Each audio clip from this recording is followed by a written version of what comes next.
Friends, welcome to my channel PCS with Chauhan. Guys, मेरा नाम है कीरत चौहान।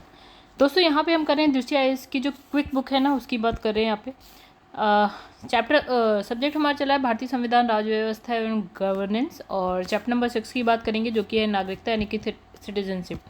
तो दोस्तों, यहाँ पे आप मेरा व्हाट्सएप नंबर दे सकते हैं, डिस्क्रिप्शन में आप मेरा टेलीग्राम का लिंक देख सकते हैं। पीडीएफ रिलेटेड कोई हेल्प चाहिए तो आपको मिल जाएगी, और भी कोई हेल्प चाहिए तो आप मुझे मैसेज कर सकते हैं। प्लस अगर घटना चक्र देखनी है तो चैनल की प्लेलिस्ट में जाइए। चलिए आगे बढ़ते हैं। तो दोस्तों, स्टार्ट करने से पहले एक बार आप यहाँ पे सिंपल ऐसे ही चैप्टर देखते हुए चलिए, ठीक है। और दोस्तों, अगर आप लोगों को देखिए, अभी हम जो पढ़ेंगे वो है चैप्टर नंबर 6 यानी कि नागरिकता। थोड़ा सा बड़ा चैप्टर है, ठीक है, हो जाएगा फटाफट। और गाइस, अगर आप लोग को मेरी वीडियो पसंद है तो वीडियो को लाइक करिएगा। चैनल को अभी तक आपने सब्सक्राइब नहीं किया है तो चैनल को सब्सक्राइब कर लीजिएगा। तो यहाँ पे जो हमारे पास टोटल नंबर ऑफ चैप्टर्स हैं वो हैं, देखिए छोटा तो है नहीं यहाँ पे कुछ। हाँ, एक चीज़ और मैं कहूँगी गाइस, अगर आप लोगों को कोई एक बुक पे रहना है तो आप, मुझे लगता है दृष्टि की जो ये बुक है क्विक बुक, उस पर रह सकते हैं। मतलब इसके अलावा मैं कहती हूँ कि आपको और कोई बुक खरीदने की जरूरत नहीं पड़ेगी। टोटल नंबर ऑफ चैप्टर है 24, सब कुछ इसमें कवर किया हुआ है। अगर आप पढ़ेंगे मज़ा आ जाएगा आपको, ऐसा मेरा एक्सपीरियंस कहता है पर्सनल, ठीक है। चलिए यहाँ से अब शुरू करेंगे हम नागरिकता यानी कि सिटीजनशिप की बात करेंगे। तो दोस्तों, बिना टाइम वेस्ट करे स्टार्ट करते हैं। देखिए, सबसे पहली बात यहाँ बात करेंगे हम नागरिकता का अर्थ क्या है, ठीक है। देखिए, यहाँ लिखा है कि नागरिकता का सामान्य अर्थ क्या, व्यक्ति और राज्य के अंतर संबंधों की उद्घोषणा है। क्या, नागरिकता मतलब व्यक्ति और राज्य के अंतर संबंध की उद्घोषणा, ठीक है, समझेंगे अभी। ये मनुष्य की उस स्थिति का नाम है जिसमें मनुष्य को नागरिक का स्तर मतलब स्तर प्राप्त होता है। नागरिक केवल ऐसे व्यक्ति को कहा जा सकता है जिन्हें राज्य की ओर से सभी राजनीतिक और नागरिक अधिकार प्राप्त किए गए हों और जो उस राज्य के प्रति विशेष निष्ठा रखते हैं। मतलब एक बंदा है, ये किसी देश का नागरिक तब रह सकता है जब उसे उस राज्य की तरफ से जितने भी राजनीतिक और नागरिक अधिकार प्राप्त हैं। अगर दूसरा, भैया उस व्यक्ति का भी कुछ कर्तव्य है, वो राज्य के प्रति अपनी निष्ठा रखे, ठीक है, तो वो हो गया उस राज्य का नागरिक, ठीक है। अब देखिए, नागरिकता में यह तथ्य सम्मिलित होता है कि व्यक्ति का अपने राष्ट्र और राज्य के प्रति क्या है, निष्ठा भाव हो, ठीक है। मतलब कोई भी व्यक्ति है वो अपने राज्य के प्रति और राष्ट्र के प्रति उसकी क्या होगा, भरपूर निष्ठा होनी चाहिए। और साथ में क्या होता है कि राज्य द्वारा व्यक्ति की सक्रिय भागीदारी हेतु कुछ अधिकार और कर्तव्य भी दिए गए। मतलब देखिए कि व्यक्ति की जो सक्रिय भागीदारी रहे इस चीज़ में, तो व्यक्ति को कुछ अधिकार दिए गए हैं, उसके कुछ कर्तव्य भी हैं, जिसका प्रयोग वे स्वयं के सर्वांगीण विकास के साथ साथ समाज कल्याण के लिए करेगा। मतलब जो ये अधिकार या कर्तव्य की बात करी गई है, इससे व्यक्ति खुद का तो क्या बोलेगा, विकास करेगा ही करेगा, साथ साथ जो है समाज का कल्याण भी करे, ठीक है। फिर से लगा, नागरिकता कतिपय व्यक्ति को दायित्व, अधिकार, कर्तव्य, विशेषाधिकार प्रदान करती है। मतलब अगर आप किसी देश के नागरिक हैं तो वो जो नागरिकता है वो आपको क्या क्या प्रदान करती है, कि आपका कुछ दायित्व है, आपके कुछ अधिकार हैं, आपका कुछ कर्तव्य भी है और आपके कुछ विशेषाधिकार भी हैं। अगर आप नागरिक हैं उस देश के तो ये सब मिलेगा आपको। अच्छा, यहाँ पे लिखा है संवैधानिक उपबंध की बात करें, ठीक है। चलिए देखिए, जब आप संविधान के भाग 2 की बात करते हैं तो उसमें जो आर्टिकल नंबर 5, 6, 7, 8, 9, 10, 11 होता है ना, वो नागरिकता से रिलेटेड होता है, ठीक है। मतलब 5 से 11 तक का आर्टिकल भाग 2 में जो है वो नागरिकता से रिलेटेड होता है। अच्छा, भारत में क्या है, हम कैसी नागरिकता की बात करते हैं, एकल नागरिकता, यानी कि आपकी सिर्फ भारत की नागरिकता, आप भारतीय नागरिक हैं, आप किसी राज्य के नागरिक नहीं है कि आप उत्तर प्रदेश के नागरिक हैं या बिहार के नागरिक हैं, ये सब नहीं चलेगा, आप भारतीय नागरिक हैं, ठीक है। और अलग अलग राज्यों के अनुसार नागरिकता का प्रावधान नहीं है। संपूर्ण भारत के लिए कि एक ही प्रकार की व्यवस्था है, मतलब आप कहीं पर भी जाइए सब भारतीय नागरिक हैं। अब इसने कहा कि गौरतलब है कि अमेरिका में दोहरी नागरिकता की बात करी जाती है, यानी कि आप तो यूएसए के तो वो सिटीजन है ही, प्लस आप वहाँ पे ना 50 क्या है स्टेट्स हैं, उन सब की अलग अलग नागरिकता भी आपको मिली है। मतलब पूरे जैसे अमेरिका बना है 50 स्टेट से, तो आपके अलग अलग स्टेट्स की भी नागरिकता आपको मिली हुई है, और प्लस यूएसए के नागरिक तो आप हैं ही। अच्छा, अब देखिए यहाँ पे आर्टिकल 5 क्या कहते हैं, भाग 2 का टाइटल क्या है, नागरिकता। नागरिकता में 5 से लेकर 11 तक के आर्टिकल हैं, क्या क्या कहते हैं आइए बात करते हैं। तो आर्टिकल 5 कहता है कि संविधान के प्रारंभ पर मतलब संविधान के प्रारंभ पर नागरिकता, ये इसका है आर्टिकल 5 में। 6 में क्या है, पाकिस्तान से भारत को प्रव्रजन करने वाले कुछ व्यक्तियों के नागरिकता के अधिकार, मतलब जो पाकिस्तान से भारत आए होंगे उनसे रिलेटेड नागरिकता के अधिकारों की बात कही गई है। आर्टिकल 7 जो पाकिस्तान को प्रव्रजन करने वाले कुछ व्यक्तियों के नागरिकता के अधिकार, यानी कि जो भारत से पाकिस्तान चले गए हैं उनकी बात करी गई है, उनकी नागरिकता की बात। आर्टिकल 8 में कहते हैं भारत के बाहर रहने वाले भारतीय उद्भव के कुछ व्यक्तियों की नागरिकता के अधिकार, यानी कि जो भारत के बंदे हैं जो भारत के बाहर रहते हैं उनसे रिलेटेड कुछ नागरिकता की बात करेंगे हम, ठीक है। फिर है विदेशी राज्य के नागरिकता स्वेच्छा से अर्जित करने वाले व्यक्तियों की नागरिकता नागरिक ना होना, मतलब इसने कहा कि भारत का नागरिक था, अब वो जाके कनाडा की नागरिकता ले लेता है सपोज, तो अब भारत का नागरिक नहीं है। उससे रिलेटेड बातें आपकी आर्टिकल 9 में लिखी हैं। आर्टिकल 10 में नागरिकों के अधिकार का बना रहना, मतलब आप जो है आपके अधिकारों का बना रहना, आप आर्टिकल 10 में बात करेंगे। आर्टिकल 11 में बात करेंगे कि संसद द्वारा नागरिकता के अधिकार का विधि द्वारा विनिमय किया जाना, मतलब नागरिकता का जो अधिकार है संसद के द्वारा उसकी विधि के द्वारा विनिमय होता है, मतलब कानून के द्वारा विनिमय किया जाना, ये आर्टिकल 11 कहता है। मतलब आर्टिकल 11 में इससे रिलेटेड बातें लिखी हैं। चलो आगे बढ़ते। इसने कहा संसद को नागरिकता संबंधी कानून बनाने का अधिकार है, यानी कि जो नागरिकता संबंधी कानून है वो कौन बनाएगा? संसद के पास अधिकार है। नागरिकता स्थायी उपबंध जैसी ना होकर नियमानुसार उन व्यक्तियों की पहचान करती है जो 26 जनवरी 1950 को क्या है संविधान लागू होने के समय भारतीय नागरिक बने। मतलब इसने कहा कि आर्टिकल 11 में क्या लिखा है कि भैया जब 26 जनवरी 1950 चल रहा था ना, तब जो भारत में था वो भारतीय नागरिक बनाए, संविधान लागू होते समय जो भारतीय नागरिक बनाए, ठीक है, उसके बारे में बात हो रही है, ठीक है। मतलब इसने कहा कि नागरिकता उन व्यक्तियों की पहचान करती है जो यहाँ इस समय जो ना भारत में थे, वो भारत के नागरिक को, आर्टिकल 11। अब इसने देखिए क्या कहा कि संसद ने नागरिकता अधिनियम क्या 1955 को लागू किया, ठीक है। तो इंपॉर्टेंट क्या बात हो गई, कौन सा अधिनियम आया? नागरिकता अधिनियम 1955 आया, ठीक है। अब इसमें क्या होता है, इसमें कुछ संशोधन भी हुआ है। देखिए संशोधन कब हुआ है? पहला संशोधन 1986 नागरिकता संशोधन अधिनियम 1992, फिर 2003 का, फिर 2005 का, फिर 2015 का, ठीक है। मतलब यहाँ पे कितने हो गए? टोटल 5 अधिनियम की बात करी गई है जब संशोधन हो गया। किस में संशोधन हुआ? इस वाले में, यानी कि नागरिकता अधिनियम 1955 में 5 बार संशोधन हो गया है। कब कब हुआ है ये आपने देख लिया। अच्छा, अब इसने कहा कि नागरिकों विदेशियों को प्राप्त अधिकारों में अंतर, ठीक है। मतलब ये बात हो गई कि गाइस, हाँ देखिए, अगर हम भारत की बात करें तो भारत में भारत के नागरिक तो रह ही रहे हैं और कुछ विदेशी भी रह रहे हैं, तो भैया क्या इनके अधिकार एक जैसे हैं? नहीं, अलग अलग है, कुछ तो अलग है। अच्छा देखिए, अब यहाँ पहला वाला जो है वो लिखा है कि भारतीय नागरिकों को मूल अधिकार क्या क्या मिले हुए हैं और विदेशी नागरिकों को क्या मूल अधिकार मिले हुए हैं, यानी फंडामेंटल राइट्स हमें भी मिले हैं और जो विदेशी हैं उन्हें भी मिले। चलिए देखते हैं। तो देखिए, अब आप गाइस ये कहेंगे मूल अधिकार कहाँ से आ गए? देखिए मूल अधिकार एक चैप्टर है, ठीक है। तो गाइस ये देखिए, आप अभी आप पढ़ रहे हैं चैप्टर नंबर 6 नागरिकता और चैप्टर नंबर 7 है मूल अधिकार। तो चिंता मत करिएगा, अगर समझ में ना आए मूल अधिकार तो हम पढ़ेंगे ही पढ़ेंगे बाद में, ठीक है। चलो आगे बढ़ते हैं, अब वहीं पहुंच जाते हैं जहां से हम लोग यहाँ पे पहुंच गए गलती से। चलिए आगे बढ़ते हैं। तो हाँ, अब देखिए मूल अधिकारों की अगर हम बात करें तो इसमें लिखा है कि नागरिकता के बाद ना मूल अधिकारों की ही बात होती है, ठीक है। अब इसने कहा आर्टिकल नंबर 15, 16, 19, 29 और 30। अब आप कहेंगे कि इन आर्टिकल में है क्या? तो इसमें तो थोड़ा बहुत लिखा है, जब हम मूल अधिकार पढ़ेंगे तो हम पूरी तरह से पढ़ लेंगे।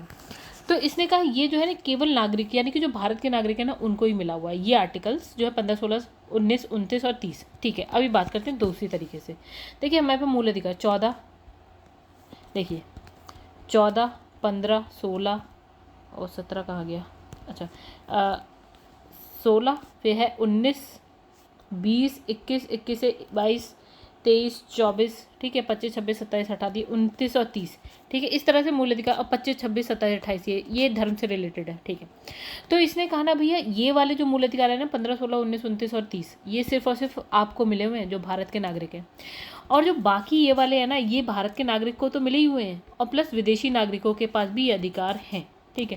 क्यों? क्योंकि उसमें कुछ ऐसी बातें करी गई होंगी धर्म से रिलेटेड। तो भैया क्या धर्म का अधिकार क्या भारत में रह रहे हैं तो आप ही को होगा? क्या विदेशी नागरिक जो होगा उसको उसके धर्म का अधिकार नहीं होगा? बिल्कुल होगा, ठीक है। तो यही वाली बात कही, कुछ अधिकार ऐसे हैं जो दोनों को मिल गए, कुछ ऐसे हैं जो हम दूसरे को नहीं दे सकते, हमारे पास तो है ही। लेकिन जैसे अब जैसे इसने कहा आर्टिकल नंबर 15 की बात करी। अब देखिए 15 में क्या कहा है, इसने कहा धर्म, मूल वंश, जाति, लिंग, जन्म स्थान के आधार पर क्या है भेदभाव क्या है विभेद का निषेध करना है। मतलब कि इस तरह से आप भेदभाव किसी व्यक्ति के संग नहीं कर सकते। हाँ विदेशियों के संग आप कहीं ना कहीं कर सकते हैं, किसी चीज़ में कर सकते हैं, मतलब ऐसा नहीं है कि आप उनके संग अच्छा ही ना करें कुछ भी, ठीक है। तो अब आर्टिकल नंबर 16 क्या कहते हैं, लोक नियोजन में जो है अफसर की समानता। अब आप कहें कि सरकारी नौकरी चाहिए तो मुझे तो चाहिए, मुझे तो मिल भी जाएगी, लेकिन क्या विदेशी को भी मिल जाएगी? नहीं, ऐसा नहीं है। अच्छा 19 में क्या कहा है, वाक स्वतंत्रता आदि विषयक कुछ अधिकारों की। मतलब क्या हम तो चलिए रास्ते पे चलते हुए किसी को भी कुछ बोल सकते हैं, ठीक है। अब वाक स्वतंत्रता मतलब वही है फ्रीडम ऑफ स्पीच बोलते हैं जो हम, कि हम कहीं पर भी नारे लगाने लगे, कुछ भी बोलने लगे, हम बोल सकते हैं, लेकिन विदेशी को ये अधिकार नहीं है। अब यहाँ लिखा है कि अल्पसंख्यक वर्गों के हितों की संरक्षण। अब यहाँ अल्पसंख्यकों की बात करें तो हम विदेशी नागरिकों की बात नहीं करेंगे, इंडिया में जो भारत के नागरिक हैं उनके मतलब वो जो अल्पसंख्यक हैं उनकी बात करेंगे। शिक्षण संस्थाओं की स्थापना और प्रशासन के संदर्भ में क्या अल्पसंख्यक वर्गों का अधिकार, मतलब यहाँ का कि शिक्षक संस्थाएं हो गई, ठीक है। और जो प्रशासन के संदर्भ में अगर हम बात करें तो अल्पसंख्यक वर्ग की बात करें तो उनके अधिकारों की बात करेंगे तो सिर्फ भारतीय नागरिकों की, जो भारतीय अल्पसंख्यक नागरिक हैं उनकी बात करेंगे, विदेशियों की बात नहीं करेंगे। अब देखिए जो दोनों को मिले हुए हैं अधिकार है, ठीक है, मतलब भारतीयों को भी मिले हैं और आपको देखने से ही लग जाएगा हाँ यार ये हमें भी जरूरी है तो उनको भी जरूरी है। जैसे इसने कहा कि विधि के समक्ष समानता, अगर मान लो कि एक खून करने के बाद क्या है आपको जितनी क्या बोलते हैं सजा मिली तो भैया उस बंदे को भी उतनी ही मिलेगी, ठीक है। मतलब विधि के समक्ष यानी कानून के समक्ष सब समान है। ऐसा नहीं है कि आपको भारतीयों को कुछ अलग से प्रावधान दिए गए हैं और विदेशियों के लिए अलग नहीं, बराबर। अब इसका अपराधों के लिए दो स्थिति के संबंध में संरक्षण, ये भी दोनों को दिया गया है, मतलब भारतीय को भी दिया गया है विदेशी को भी। प्राण और अब कैसी ये एक और बात, अब आपको अगर ये सब मूल अधिकार समझ में नहीं आ रहे तो इंतजार करिएगा, जब हम मूल अधिकार वाला चैप्टर करेंगे तो वहाँ समझ में आ जाएगा। और इसने कहा प्राण और दैहिक स्वतंत्रता का अधिकार हो गया, ठीक है, ये जीने का अधिकार अगर आपको है तो उसको भी है। अच्छा, शिक्षा का अधिकार की बात करें तो दोनों को, मतलब इसने कहा अगर कोई भारतीय नागरिक आके रह रहा है, नहीं सॉरी, कोई विदेशी अगर भारत में कुछ समय तक रह रहा है तो भैया वहाँ पे क्या होगा कि उनके बच्चों को भी, यानी कि 6 से 16 साल 6 से लेकर 14 वर्ष की तक की आयु के बच्चों को निःशुल्क अनिवार्य शिक्षा मिले, ठीक है। सरकारी अगर आप स्कूल में जाते हैं ना तो वहाँ निःशुल्क ही होती है, ठीक है। अब इसने कहा कुछ मामलों में गिरफ्तारी और क्या है निवारक निरोध के खिलाफ संरक्षण, ये आपको भी है और विदेशियों को भी है। अब इसने कहा बलाश्रम व मानव के क्या है दुर्व्यवहार का निषेध, यानी कि सपोज की जो क्या ह्यूमन ट्रैफिकिंग होती है या बलाश्रम, छोटे छोटे बच्चों को काम पे लगा दिया जाता है, तो ये अधिकार भी दोनों को मिले हुए हैं, ठीक है। आर्टिकल 24 में कहा है जोखिमपूर्ण कार्यों में क्या है बाल श्रम आदि का निषेध, यानी कि अगर बहुत खतरनाक कोई काम हो रहा है, कोई कारखाना चल रहा है तो उसमें जो है छोटे बच्चे काम नहीं कर सकते, ये भी दोनों के लिए है। अच्छा, धर्म की स्वतंत्रता का अधिकार, ये 25, 26, 27, 28 में ये सब आ जाता है। तो कैसे इसमें ये हो गया कि धर्म की स्वतंत्रता का अधिकार, यानी कि आप अपने धर्म को माने, वो अपने धर्म को मान सकते हैं। चलिए आगे बढ़ जाते हैं। तो आई होप आप लोगों को समझ में आ गया होगा, ठीक है। आप देखिए यहाँ क्या है, लोकसभा और राज्य विधानसभा के निर्वाचन हेतु, ठीक है, मत देने का अधिकार और संसद और राज्य विधानमंडल की सदस्यता का अधिकार केवल भारतीय नागरिक को है। यानी कि अगर आप लोकसभा के लिए इलेक्शन में खड़े हो रहे, राज्यसभा में, अच्छा मत देने हैं, मतलब अगर आप लोकसभा का इलेक्शन हो रहा है तो उसमें वोट दे रहे हैं तो सिर्फ भारतीय नागरिक दे सकता है। वहीं अगर राज्यसभा में तो नहीं गई, राज्य विधानसभा की अगर हम बात करें तो उसमें भी सिर्फ भारतीय नागरिक ही वोट दे सकता है। अगर आप संसद या राज्य विधानमंडल की सदस्यता की बात करें, यानी कि आप MP MLA बनने की बात करेंगे तो भी सिर्फ भारतीय नागरिक ही बन सकता है, कोई विदेशी नहीं बन सकता। चलिए, अब इसने कहा राष्ट्रपति से भारतीय हो सकता है, उपराष्ट्रपति है, उच्चतम न्यायालय का जो न्यायाधीश है, उच्च न्यायालय का न्यायाधीश हो गया, महान्यायवादी हो गया, राज्यपाल हो गया, महाधिवक्ता, ये सब पद किसके लिए, सिर्फ और सिर्फ भारतीय नागरिक के लिए। यानी कि यहाँ पे विदेशी नहीं आ सकते और आके चिल्ला नहीं सकते कि भैया हमें ये अधिकार नहीं दिया गया कि हम राष्ट्रपति बन जाए, नहीं आप नहीं बन सकते। अब देखिए यहाँ पे लिखा है कानूनी दर्जे के अधिकार के, कानूनी दर्जे के आधार पर क्या है व्यक्तियों के विभिन्न वर्ग की बात कर लेते हैं। देखिए इसमें लिखा है कानूनी दर्जे के आधार पर जो है व्यक्तियों को मुख्यतः 4 भागों में बांट दिया गया है। कानूनी दर्जे के आधार पर जो भारत में रहने वाले जो व्यक्ति हैं, तो कई भारत में जो रहने वाले व्यक्ति हैं वो भारतीय भी हैं, भारतीयों के अलावा भी, क्योंकि ये पूरे भारत में रहने वाले व्यक्तियों की बात करें तो हमने उन्हें क्या करा 4 भागों में बांट दिया। चलिए पहले हो गए नागरिक, ठीक है, नागरिक यानी कि भारत के पूर्ण सदस्य हो गए, ठीक है, राज्य और संविधान के प्रति पूर्ण निष्ठा रख रहे हैं जो, ठीक है, मूलभूत अधिकार मिले हैं जिन्हें कर्तव्यों का प्राप्त करते हैं, मतलब जिनके पास कुछ कर्तव्य है जो अपने देश के लिए, राष्ट्र के लिए, ठीक है, वो आ जाते हैं नागरिक में, जैसे आप और हम, ठीक है। अब यहाँ लिखा है अन्य देशीय व्यक्ति, ठीक है, देखिए क्या लिखा है, जैसे एलियन लिखा है या फॉरेनर्स की बात करते हैं, तो इन्हें वे सभी अधिकार प्राप्त नहीं है जो भारत के नागरिक को प्राप्त है। जैसे इसने कहा आर्टिकल 21 जीवन का अधिकार है, ये इन्हें प्राप्त है। 19 की अगर हम बात करें वाक स्वतंत्रता, तो ये इन्हें नहीं प्राप्त है। ये शत्रु और या मित्र अंतर्देशीय हो सकते हैं, मतलब इसने कहा जो शत्रु या मित्र कुछ भी कोई भी हो सकते हैं, जो एलियंस हो सकते हैं, एलियंस, ठीक है। अब इसने कहा राज्य विहीन व्यक्ति यानी स्टेटलेस पर्सन, यानी कि इस श्रेणी में अवैध प्रवासियों को शामिल किया गया है और जिन्हें जो है नागरिकता संबंधी दस्तावेज न होने के कारण क्या है अवैध घोषित कर दिया गया। मतलब ये जैसे सपोज कि ये भारत है, भारत में रोहिंग्या आ गए मान लेते हैं, ठीक है, तो वो अवैध प्रवासी हो गए, ठीक है। जैसे अभी आप देख रहे होंगे भारत और अफगानिस्तान की कहानी देख रहे होंगे, तो अफगानिस्तानी जो अफगानिस्तान के लोग जो पाकिस्तान में है तो उन्हें वहाँ से भगा रहे हैं, क्यों, क्योंकि वो एक अवैध प्रवासी होंगे तो उन्हें भगा रहे हैं, ठीक है। अब शरणार्थियों की बात करते हैं, ये शरणार्थी की बात करते हैं, अपने मूल देश में वर्ग नस्ल, भाषा, राष्ट्रीयता, सामाजिक उत्पीड़न के आधार पर क्या है, विभेद, भय के कारण क्या है, भारत में शरण लेने वाले, यानी कि वही रोहिंग्या की बात कर लेते हैं, बांग्लादेश से भाग भाग के आ रहे हैं, बांग्लादेश थोड़े म्यांमार की साइड से आते हैं भाग भाग के भारत में, ठीक है। क्यों? क्योंकि उनको अपने देश में प्रताड़ित किया जाता है, कि वर्ग मतलब उनके संग विभेद किया जाता है, वर्ग को ले, नस्ल, भाषा, राष्ट्रीयता, कुछ परेशानियां हैं तो वो भाग के आ रहे हैं, भारत में शरण ले रहे हैं, तो ये आपके हो गए शरणार्थी, ठीक है। आगे बढ़ जाते हैं।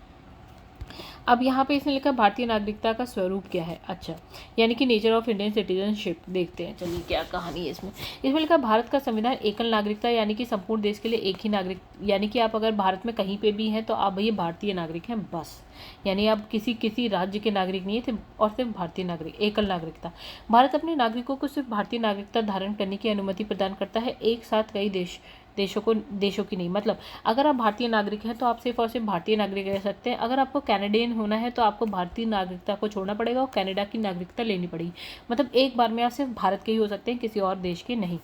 भारत के केवल प्राकृतिक व्यक्ति को ही नागरिकता दी जाती है, विधिक व्यक्तियों जैसे कि कंपनी, निगम आदि को नहीं, यानी कि जो प्राकृतिक व्यक्ति है वही नागरिक होगा, कोई कंपनी या निगम ये सब नहीं होंगे। अच्छा, यहाँ लिखा है state trading corporation of India limited हो गया, जैसे लिमिटेड बनाम कॉमर्शियल ट्रेडर्स ऑफिसर वाद 1963 में ये आया था कि प्राकृतिक नागरिक ही भारत का नागरिक है, ये नहीं, ठीक है।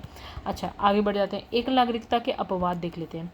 देखिए, एकल नागरिकता के अपवाद यानी कि एक्सेप्शंस ऑफ सिंगल सिटीजनशिप। चलिए देखिए, यहाँ पर लिखा है भारत में एकल नागरिकता के बावजूद कुछ ऐसे प्रावधान हैं जो विभिन्न राज्यों के नागरिकों में भेदभाव की संभावना पैदा करते हैं। ऐसे कुछ प्रावधान, यानी कि आप भारतीय नागरिक तो हैं, फिर भी कहीं ना कहीं आपके साथ भेदभाव हो सकता है। देखते हैं, बात करते हैं उसकी। चलिए यहाँ देखिए, संविधान का आर्टिकल 15(1) क्या कह रहा है कि विभिन्न व्यक्तियों के बीच जो है धर्म, मूल वंश, जाति, लिंग, जन्म स्थान, इसमें से किसी आधार पर भेदभाव का प्रतिषेध करता है। मतलब आर्टिकल 15 क्या कहता है कि हम किसी के साथ भेदभाव नहीं कर सकते, किस आधार पर, धर्म, मूल वंश, जाति, लिंग, जन्म स्थान के आधार पर नहीं कर सकते, ठीक है। लेकिन अब आ गया परंतु, अब यहाँ का निवास स्थान के आधार पर कोई राज्य चाहे तो अपनी शिक्षा संस्थाओं में अपने राज्य के निवासियों को विशेष सुविधा दे सकता है, क्योंकि निवास स्थान उक्त आधार को शामिल नहीं है।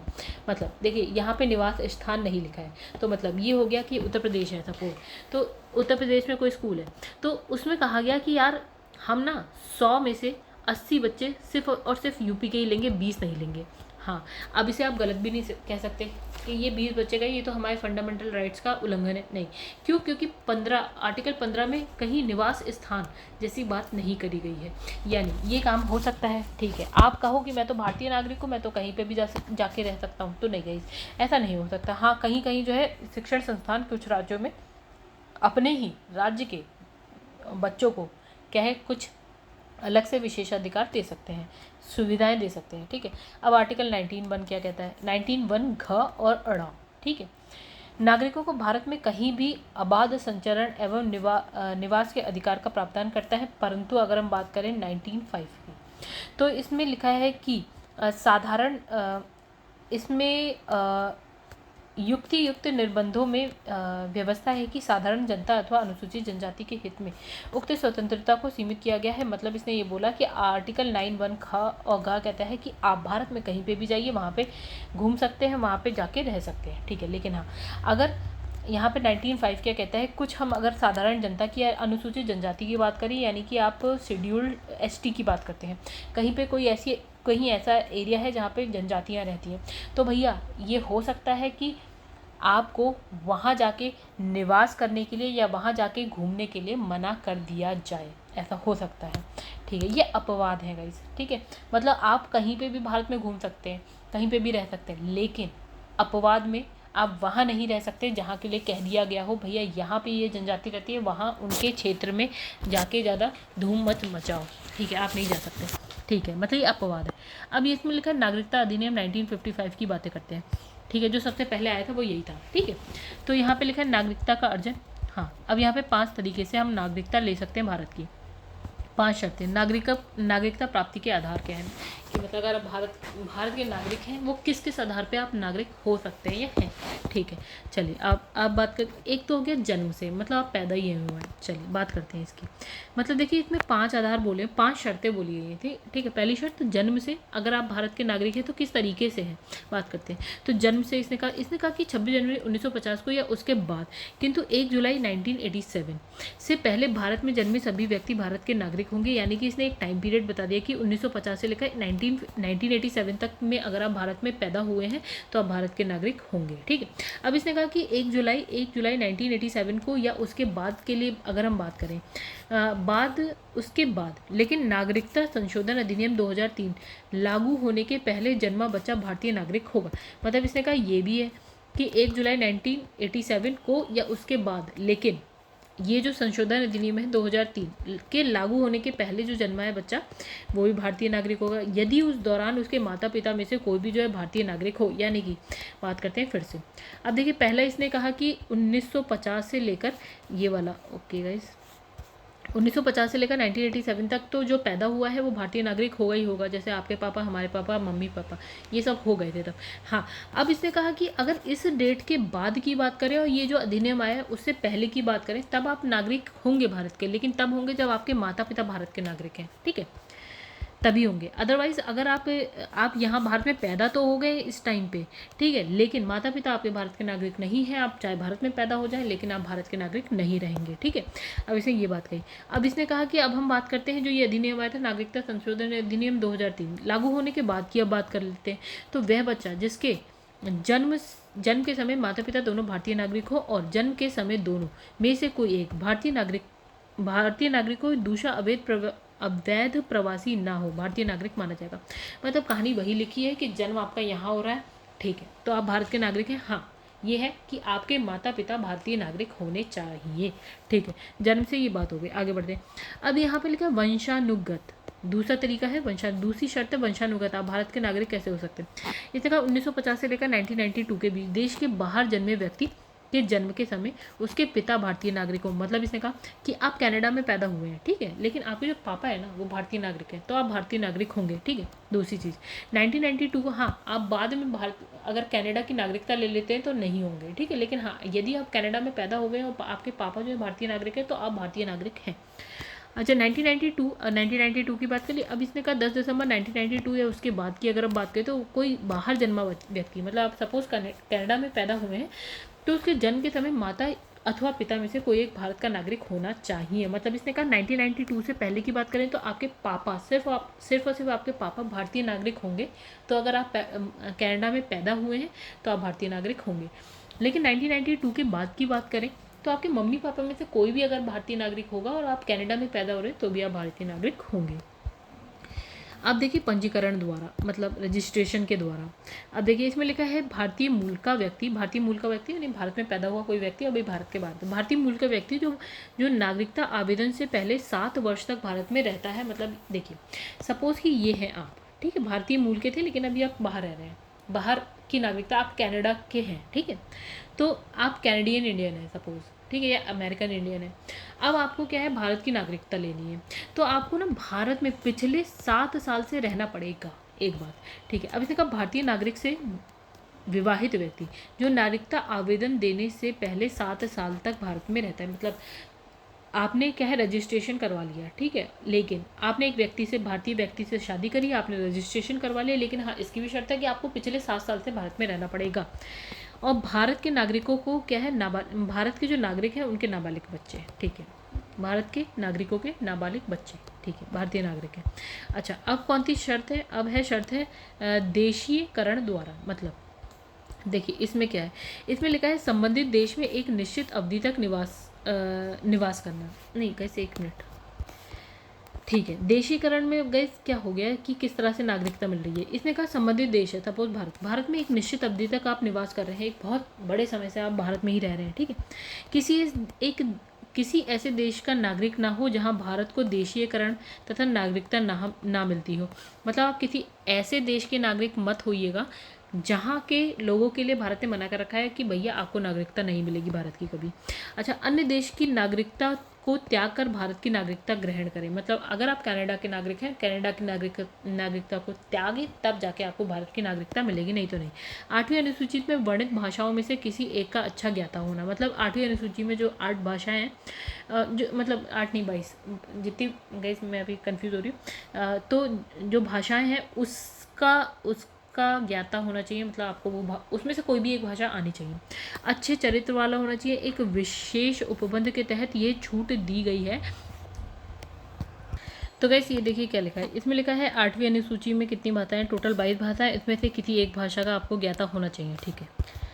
फिर नेक्स्ट इसमें लिखा था कि एक विशेष उपबंध के तहत यह छूट दी गई है कि यदि कोई व्यक्ति विज्ञान, दर्शन, कला, साहित्य, विश्व शांति, मानव विकास के क्षेत्र में विशेष कार्य कर चुका हो तो उसे क्या है, उपयुक्त शर्तों को पूर्ण किए बगैर भी, ठीक है, देशीकरण के द्वारा नागरिकता दी जा सकती है। मतलब अगर आप इस फील्ड में आपने कुछ अच्छा काम किया हो तो भी आपको नागरिकता दी जा सकती है। इस प्रकार के नागरिक बने व्यक्ति को क्या है, भारत के संविधान के प्रति निष्ठा की शपथ लेनी होगी, मतलब भारत के संविधान के प्रति आपको निष्ठा की शपथ लेनी होगी अगर, ठीक है। और एक हो गया आपका क्षेत्र सम्मिलित होने पर, यानी कि इसने कहा कि नए क्षेत्र को भारतीय क्षेत्र में सम्मिलित कर लेना, यानी कि अगर सपोज कि ये भारत है, भारत के बाहर का एक छोटा सा क्षेत्र है, उसे भी भारत अपने में मिला लेता है, तो यहाँ पे रहने वाले जो लोग हैं वो भी भारत के नागरिक हो जाएंगे। चलो आगे बढ़ जाते हैं। अब इसमें लिखा है नागरिकता की समाप्ति कैसे होगी, मतलब आप अगर भारतीय नागरिक हैं, आपकी नागरिकता खत्म की जा सकती है, उसके बाद आपका क्या करेंगे वो मुझे पता नहीं, लेकिन इस तरह से आपकी नागरिकता समाप्त हो सकती है। कैसे, इसमें लिखा है कि नागरिकता का परित्याग करना है, मतलब आप खुद ही कहो कि भैया मैं नागरिक नहीं रहना चाहता, छोड़ो। इसने कहा पूर्ण आयु और क्षमता का कोई भी व्यक्ति, मतलब इसने कहा कि अगर आप 18 साल से ऊपर है ना, पूर्ण आयु वही मानी जाएगी, क्षमता है आपके अंदर, तो ठीक है। आप तो कोई भी भारतीय नागरिक है ना, वो क्या है, निर्धारित प्रारूप के तहत नागरिकता का त्याग की घोषणा करता है, मतलब कहता है कि मैं भारतीय नागरिकता को त्यागता हूँ। तो ऐसे व्यक्ति की घोषणा को केंद्र सरकार किसी युद्ध में व्यस्त होने पर रोक सकती है। मतलब ये है कि अगर कोई युद्ध चल रहा है तो वो कहेगी भैया 1 मिनट के लिए रुक जाओ, कुछ दिन रुक जाओ, उसके बाद बात करते हैं, ठीक है। तो ऐसे व्यक्ति का प्रत्येक नाबालिग बच्चा भारतीय नागरिक नहीं रहेगा, लेकिन जो है 18 वर्ष की आयु प्राप्त करने पर भारतीय नागरिकता ग्रहण कर सकता है। मतलब इसने कहा कि अगर कोई एक ये व्यक्ति इसने कहा कि भैया मुझे नागरिक नहीं रहना है, ठीक है भैया, भारत सरकार ने कहा मत रहो, लेकिन हाँ आपका नाबालिग बच्चा है यानी कि 18 साल से छोटा है तो वो भारतीय नागरिक नहीं रहेगा। लेकिन हाँ भैया जैसे वो 18 साल के बाद ना आके नागरिकता लेना चाहे तो तरीका है इसमें, जैसे कि ले सकता है, अभी हमने जैसे ऊपर पढ़ा, ठीक है। अब देखिए इसमें लिखा है बर्खास्तगी, ठीक है। अब इसमें क्या है देखिए, अगर किसी भी भारतीय नागरिक द्वारा स्वेच्छा से अन्य देश की नागरिकता ग्रहण करने पर उसकी भारतीय नागरिकता को समाप्त कर दिया जाएगा। मतलब आप हैं, आपने जाके कनाडा की नागरिकता ले ली तो भैया आपकी जो भारतीय नागरिकता है उसको भारत सरकार समाप्त कर देगी बिना आपसे पूछे। ये व्यवस्था तब लागू नहीं होती जब भारत सरकार युद्धरत हो या किसी युद्ध में शामिल हो और केंद्र सरकार जब तक कि संबंध में सहमति प्रदान न करे। मतलब ये तब तक नहीं होगी अगर भारत सरकार, मतलब युद्ध चल रहा है कोई सपोज, उसमें सब लोग मतलब उसमें इन्वॉल्व हैं और जब तक भारत सरकार ना कह दे, सहमति प्रदान ना कर दे, तब तक ये काम नहीं हो सकता, ठीक है। आगे बढ़ते हैं। तो गैस इसमें लिखा है वंचित किए जाने पर, चलो वंचित कैसे करें देखते हैं। इसमें लिखा है ऐसा भारतीय नागरिक जो देशीकरण या पंजीकरण द्वारा भारत का नागरिक बना हो। मतलब हमने 2 तरीका भी देखा था, देशीकरण, पंजीकरण।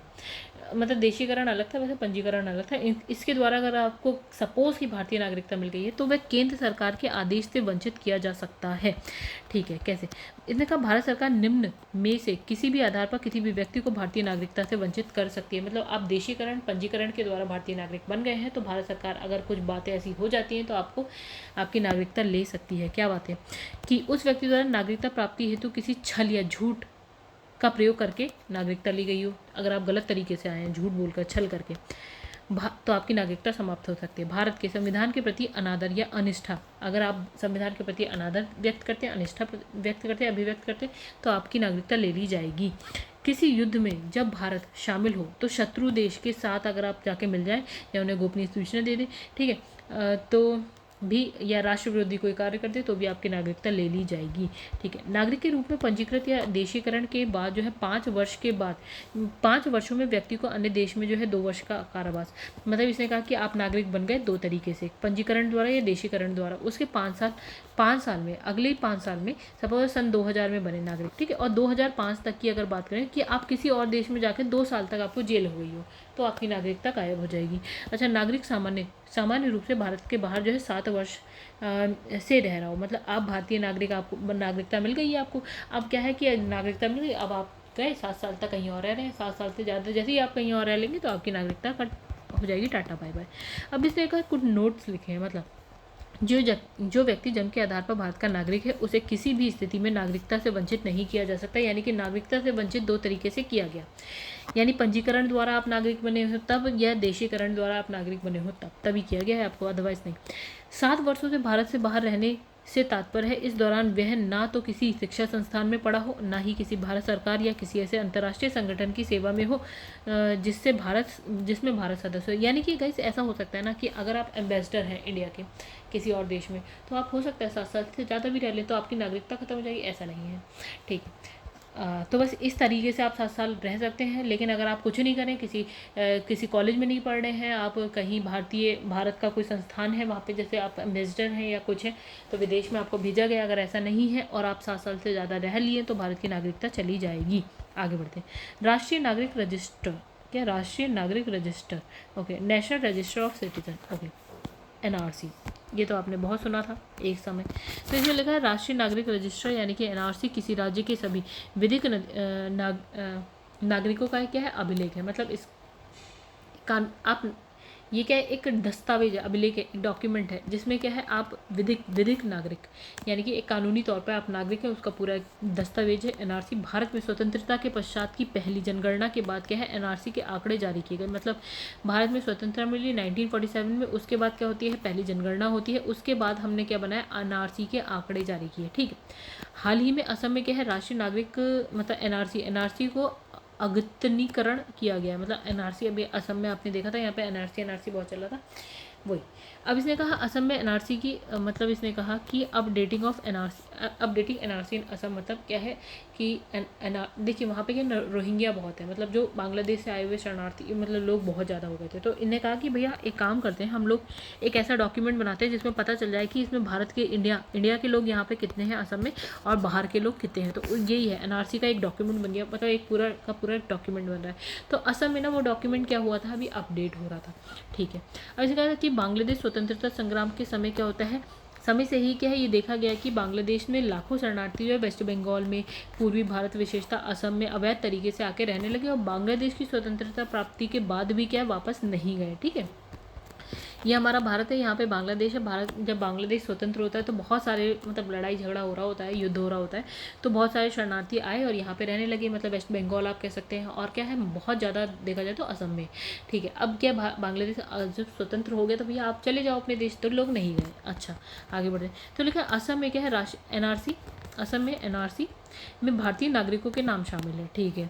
अब इसमें लिखा है कि 1951 की जनगणना के दौरान जो अपडेट किया गया था, मतलब एनआरसी वाला जो डॉक्यूमेंट है वो ना 1951 की जो जनगणना हुई थी तब अपडेट किया गया था। उसके बाद अभी बात आ रही थी असम की जो ये है इसको अपडेट करने की, ठीक है। अच्छा, अवैध शरणार्थियों को इस सूची में शामिल नहीं किया गया था, मतलब क्यों भारतीयों को ही शामिल करेंगे, जब आप भारत की बात कर रहे हैं कि भारत का नागरिक कौन है तो भारतीयों को ही शामिल करेंगे, जो अवैध शरणार्थी हो उस सूची में शामिल नहीं करेंगे। परिणामस्वरूप इन शरणार्थियों और मूल निवासियों में लगातार संघर्ष की स्थिति बनी रही, यानी कि अब वो शरणार्थी और जो हमारे भारत के निवासी, उन दोनों में क्या चल रहा था, संघर्ष चल रहा था। अवैध विदेशी शरणार्थी जो है उनके खिलाफ असम आंदोलन के कारण क्या है, केंद्र सरकार, राज्य सरकार, अखिल असम छात्र संघ यानी कि AASU, अखिल असम गण संग्राम परिषद यानी AAGSP के बीच क्या होता है कि 15 अगस्त 1985 को असम समझौते पर हस्ताक्षर किया गया। मतलब अब देखिए यहाँ पे असम में भारत के जो नागरिक हैं, असम मतलब भारतीय नागरिक हैं वो तो रह रहे हैं, और जो शरणार्थी हैं वो भी रह रहे हैं। परेशानी आंदोलन बहुत ज़्यादा चल रहा है। तो क्या है यहाँ पे एक हस्ताक्षर हुआ है किस पे, तो असम समझौते पे हस्ताक्षर हुआ कब, 1985 में हुआ, ठीक है। तो किस किस के बीच में हुआ, केंद्र सरकार, राज्य सरकार, अखिल असम छात्र संघ, अखिल असम गण संग्राम परिषद, इन सबके बीच में हुआ, जिसमें क्या है पूर्वी पाकिस्तान यानी कि बांग्लादेश से गैर कानूनी तरीके से प्रवेश करने वालों की क्या है पहचान करने, उन्हें वापस भेजने के लिए क्या है एक अंतिम तिथि क्या बताई। इनने कहा कि जो पाकिस्तान के हैं, पूर्वी पाकिस्तान यानी कि जो बांग्लादेश के हैं, उनको भैया वापस जाने के लिए एक अंतिम तिथि बता दी। तिथि क्या 1971 निर्धारित की गई। इसके बाद नागरिकता अधिनियम 1955 में संशोधन किया गया और असम हेतु विशेष प्रावधानों के रूप में आर्टिकल 6A को शामिल किया गया। मतलब इन्हें अंतिम तिथि बता दी कि भैया इससे पहले के आए हैं जो, वो तो ठीक है, जो पहले 1971 तक हैं वो तो ठीक है भारतीय नागरिक, लेकिन जो इसके बाद आए, क्यों, क्योंकि इस वक्त भारत और मतलब आप देखते हैं ना, वो बांग्लादेश आज़ाद हुआ था, ठीक है, पूर्वी पाकिस्तान चेंज होकर बांग्लादेश हो गया था, तो इसने कहा इसके बाद जो आए भैया वो भारत के नागरिक नहीं हो सकते, ठीक है। अब ये तो यहाँ पे एक आर्टिकल आता है असम के लिए 6A। अब इसे कहा कि मई 2005, तो मई 2005 में क्या होता है कि प्रधानमंत्री की अध्यक्षता में केंद्र सरकार, राज्य सरकार और AASU जो अभी ऊपर बढ़ा के बीच क्या है त्रिपक्षीय बैठक में राष्ट्रीय नागरिक रजिस्टर 1951 के अपडेट पर सहमति बनी और आगे चलकर क्या है उच्चतम न्यायालय, मतलब इसने कहा कि अब क्या होता है 2005 में क्या होता है, जो प्राइम मिनिस्टर की अध्यक्षता में केंद्र सरकार, राज्य सरकार और AASU त्रिपक्षीय बैठक होती है, सब आके बैठते हैं, और जो NRC है, NRC जो 1951 में हुई थी उसको अपडेट करना है, ये सहमति बनी है, ठीक है। और आगे चलकर जो सुप्रीम कोर्ट है यानी कि उच्चतम न्यायालय के निर्देशों का पालन करते हुए 2013 में इसके अपडेट का मतलब इसको अपडेट करने का कार्य शुरू हो गया। कब? 2013 में, ठीक है। हम जो कहते हैं ना ये मोदी सरकार ने किया गया, इसलिए बेकार की बात है, ये सारी चीज़ें पहले से चल रही थी, ठीक है। तो 2013 में जो ये कार्य है शुरू हो गया था। अब इसे कहा हाल ही में असम के जो ये है NRC को नागरिकता अधिनियम 1955 नागरिकों का पंजीकरण और राष्ट्रीय पहचान पत्र जारी करना नियम 2003 के अनुरूप जो है अपडेट करने का कार्य जारी है, मतलब इसको जारी कर अपडेट चल रहा है। चलो ठीक है, आगे बढ़ते हैं। तो दोस्तों देखिए, अब बहुत बड़ा चैप्टर नहीं है ये, लेकिन हाँ अब दूसरी वीडियो में हम क्या करेंगे ना, बाकी का जो पार्ट है ना वो दूसरी वीडियो में कर लेंगे, क्योंकि दूसरे पार्ट के लिए बहुत ज़्यादा कुछ बचेगा नहीं। तो वैसे इस वाले जो वीडियो को है ना यहीं पे ख़त्म करते हैं। बाकी विदेशी निवासियों के विशेष दर्जे, इसकी बात हम नेक्स्ट पार्ट में करेंगे। फिलहाल के लेते हैं गाइस, अगर वीडियो पसंद आए लाइक करिएगा, चैनल को सब्सक्राइब नहीं किया है तो कर लीजिएगा। घटना चक्र की अगर आपको वीडियो देखनी है चैनल की प्लेलिस्ट में जाइए आप लोग, और टेलीग्राम लिंक आप मेरा ज्वाइन कर सकते हैं, मतलब टेलीग्राम चैनल ज्वाइन कर सकते हैं, आपको डिस्क्रिप्शन बॉक्स में उसका लिंक मिल जाएगा। प्लस आप व्हाट्सएप मुझे कर सकते हैं, अगर कोई भी हेल्प PDF रिलेटेड कोई हेल्प चाहिए तो ये दोनों जगह मिल जाएगी। चलिए गाइस, फिलहाल इस वीडियो को यहीं एंड करते हैं, नेक्स्ट वीडियो में मिलेंगे आगे के पार्ट के संग, तब तक के लिए धन्यवाद।